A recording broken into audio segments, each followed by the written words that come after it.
Okay, we're ready to start leveling now. Now I want to show you where a lot of people do this completely wrong.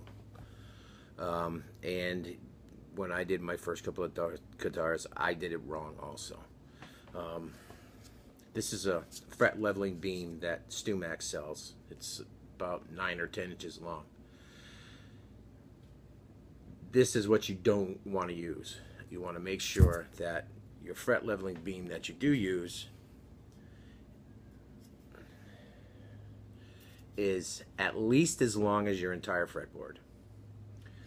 You're wondering why? I'll show you why.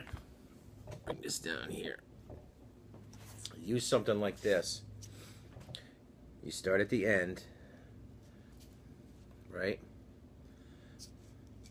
And then go across and come out. And this is about as far as you can go. And then you stop. You consistently do that with a short beam. You will be filing these frets more than these frets, just because they spend more time under the file. These frets down here, they're only getting half of the beam sanding them, whereas the ones in the center of the neck get the entire beam sanding them, and the ones at the end, you have to stop in order to keep it level, only get about half the beam as well. So what you're actually doing is sanding these frets more than these frets, which is why you want a sanding beam which goes over all the frets at once.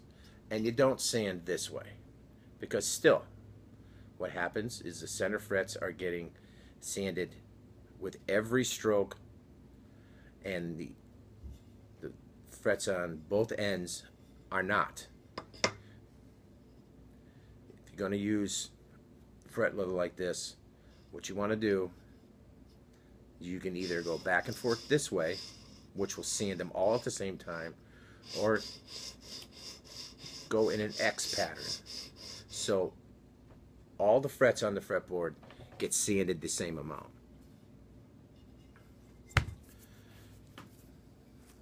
I think maybe everyone has done that on their first couple of guitars.